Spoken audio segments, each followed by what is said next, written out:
Day 1. It's the dead of night over the East China Sea. For several days now, Xi Jinping has been moving his fleet of 6 Shang-class Type 93 submarines into position. Each is just over 360 feet long and is capable of firing cruise missiles at naval and terrestrial targets. Those submarines are converging in the East China Sea with one target in mind: the Okinawa Naval Base. The base, which the United States has established with Japan to protect both its own military ambitions and further its trilateral relationship with Japan and South Korea, is home to around 3,000 active troops. It's the largest American base in Japan and likely would be the first to launch a counterattack in the wake of Chinese aggression. Jinping knows this, and that's why he's launching a sneak attack to take out the base and turn it into a non-factor. Better yet for Xi, Okinawa hosts around 70% of all America's military bases in Japan. While his submarines strike the Okinawa Naval Base, he'll unleash scores of Shan H-6, Nanchang Q-5, and Tupolev Tu-16 bomber planes to attack other American bases on the Japanese island. He doesn't anticipate the total destruction of all these bases, but as an opening salvo in his war against the US, he believes the attack will not only weaken America, but make Japan less likely to be capable of launching an immediate response. The order is given. The Type 93 submarines launch their cruise missiles, and YJ-18 supersonic cruise missiles fly into the sky, their advanced guidance systems pointing them toward America's Okinawan base. The submarines also deploy the rest of their loadouts. YJ-82 anti-ship missiles strike the vessels that America has stationed in the East China Sea, with rocket mines and powerful torpedoes causing further damage. At the same time, China's bombers take off from its Fujian aircraft carrier. They speed toward Okinawa, avoiding air defense systems thanks to the havoc being wreaked by the Type 93 submarines. Most managed to deliver their payloads. In a matter of hours, China's sneak attack destroyed the majority of the US military presence in Japan. War is official. Xi Jinping has struck the first blow. Day 2. President Joe Biden is in a state of incredulous shock. China's movements had been no secret to him. He knew the country was amassing some of its submarines in the East China Sea and had received reports about the Fujian aircraft carrier in the area. But he and his intelligence officials believed that Japan would be the target. Technically, it was, but he hadn't anticipated that China's attack would focus so heavily on America's Okinawa bases. This wasn't solely an attack on Japan. In fact, Japan was just collateral damage to China in their goal of inflicting a devastating blow on the United States. After a day filled with press briefings and reports from his military officials, Biden knew that he had an ace up his sleeve that Xi Jinping hadn't considered. Article 5 of the NATO Founding Treaty. Article 5 states that if any member of NATO is the victim of an armed attack, every other member of the alliance will consider this attack as an act of violence committed against all of its members. In response, they will take actions they deem necessary to assist the NATO ally that's been attacked. It's a collective defense initiative designed to ward off any countries that are foolish enough to start a war with a NATO member. It's clear to Biden that China's strike was intended to hurt the US. It's an act of violence, as clear as day. Calls are made. All NATO decisions are reached following a discussion and consultation with all member nations. This process ends with everyone agreeing on a common stance, which shapes how NATO deals with the China situation. Biden has spent the last few hours of the day engaged in one of those consultations with the leaders of NATO's other 30 member countries. He makes his case. The United States is the strongest member nation. Leaving it to fight a war against China alone would significantly weaken the US, hurting NATO in the process. NATO's members agree. They see through any argument that Xi makes about his attack intended to target Japan, and they reach a consensus. An attack on the United States is an attack on all other 30 members. Day 3. Xi Jinping receives word about the NATO consensus. He anticipated this. He knew that the US would go running to its allies, and this consensus just proves what he's always said. NATO is nothing more than a puppet of the US. No matter. The majority of NATO's members simply aren't strong enough to pose a threat to China's rapidly growing army. Yes, the UK, France, and Germany can all cause problems. Same goes for Poland, which has established one of Europe's strongest militaries over the last decade or so. But she also knows that many of those NATO members, especially those in Europe, are at a distinct disadvantage. War is already raging in Ukraine, with several NATO members having already committed billions of dollars, as well as huge amounts of equipment, to the Ukrainian war effort. Russia is still a problem for those European members. If they withdraw support for Ukraine, they essentially hand the war over to Putin, expanding Russian influence in Europe. Poland can't afford that. No European country can. Even if NATO dedicates troops to help the US, it won't be able to offer its full support. And even if it could, most NATO nations have a really rough time getting to China, so it could attack its western borders. Moving through Russia isn't an option for obvious reasons, and it's unlikely that the string of nations that make up the Middle East are going to cooperate and allow NATO troops through, especially Iran. If NATO were to try to attack by making its way through Asia, it would need to start wars with the likes of Iran and Russia directly. Not an option. So any attack would be naval and would have to come from America's western borders or be executed by sailing around Africa past India and up to China, giving Xi plenty of time to launch counterattacks. While NATO develops a plan, Xi has more attacks to launch. Next on the agenda are South Korea's 73 American bases and what remains of the 120 bases in Japan. The US has mobilized the naval assets in those bases, but they're no match for China's combined naval and air forces. For now, Xi can wreak devastation while keeping his troops on Chinese soil. If NATO wants to win this war,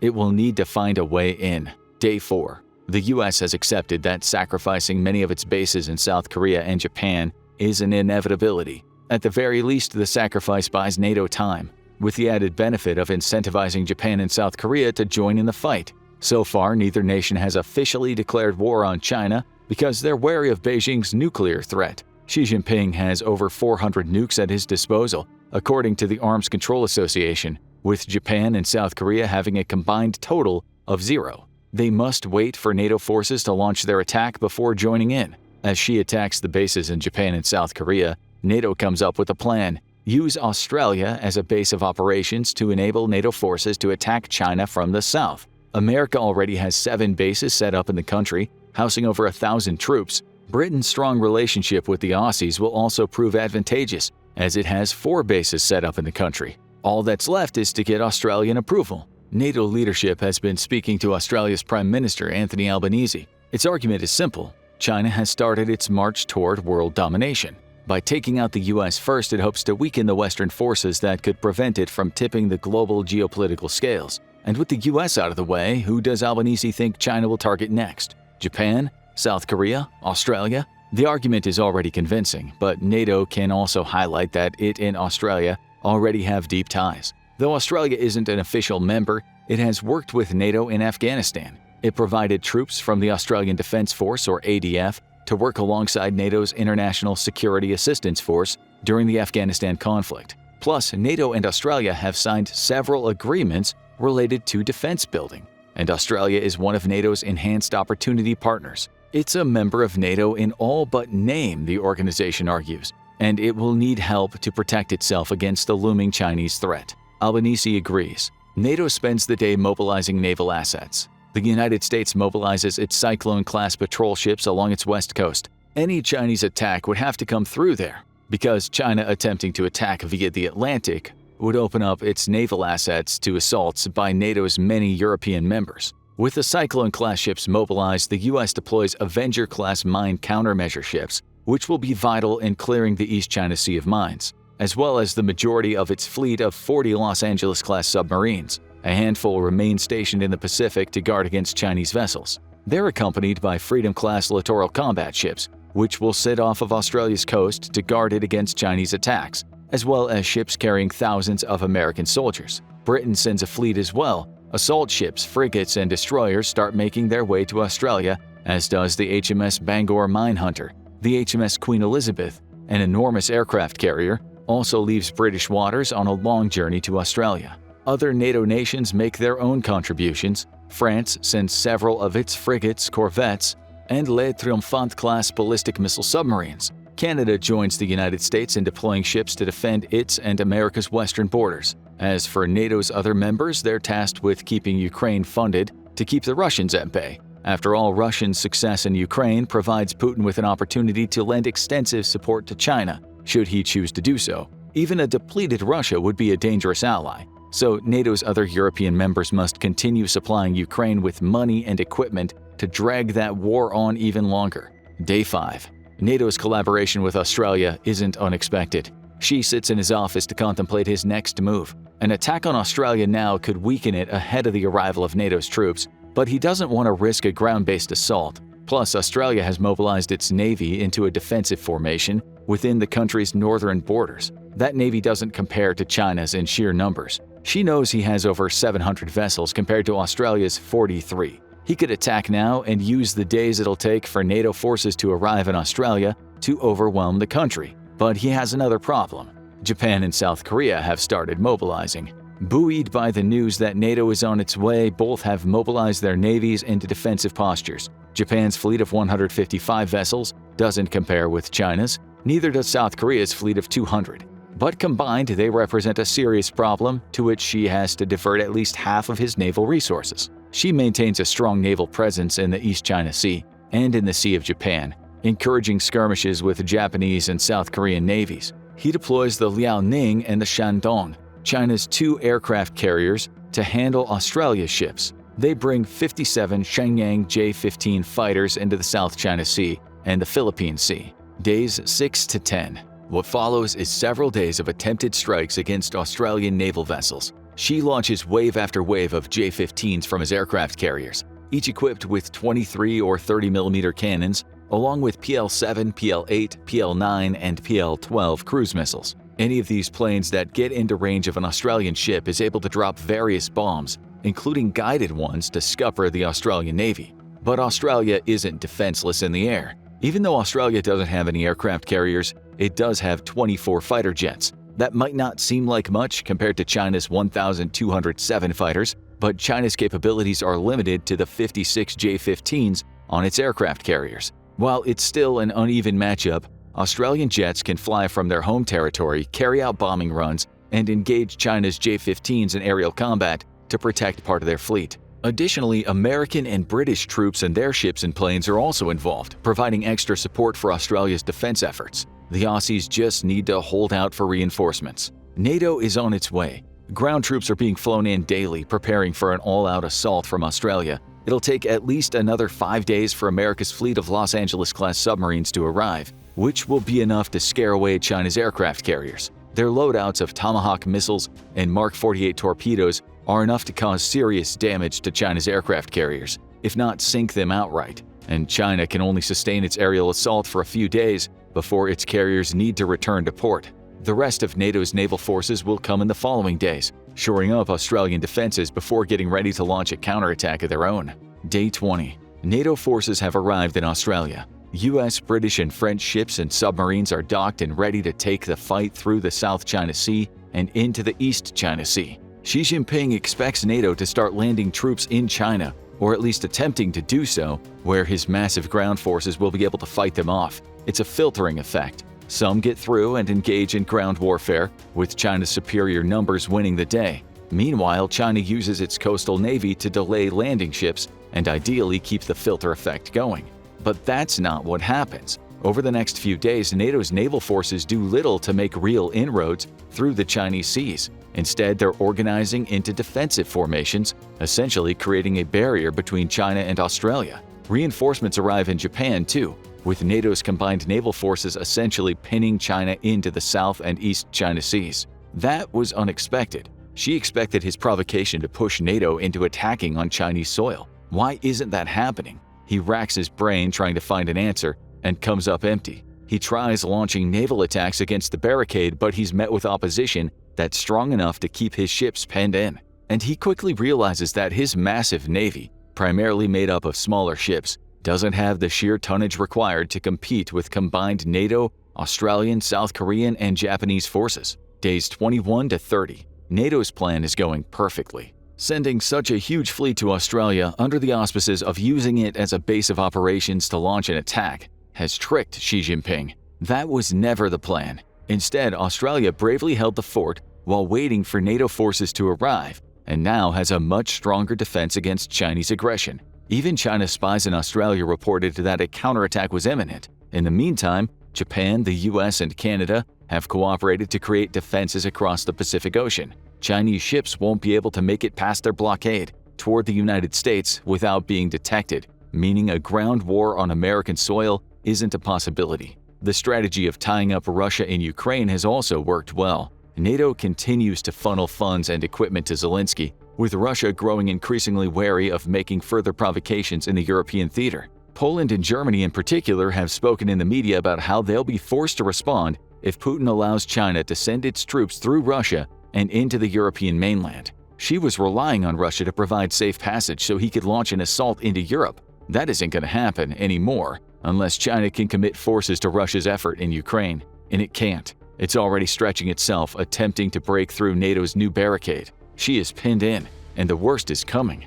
Days 31 to 40. With a barricade established around Australia, NATO turns its attention to other measures. China's economy relies massively on maritime trade, as highlighted by the Carnegie Endowment for International Peace. An enormous 52.1% of the country's gross domestic product is seaborne, with around 60% of its oil being purchased from international sources. Of that 60%, the vast majority, 90%, arrives by seaborne channels. Without that imported oil, China will start to collapse internally. It's massively reliant on that oil for its energy sector, presenting an opportunity to NATO. Now NATO knows it can't blockade every channel leading into China. The Strait of Hormuz, for example, is controlled primarily by Iran, and NATO won't be able to convince the Iranians to support it. After all, that country is as anti-West as China and would likely be an ally in this conflict. However, it can cut off other routes. At Africa's southern tip, patrols around the Cape of Good Hope could slow down commercial vessels bringing oil to China.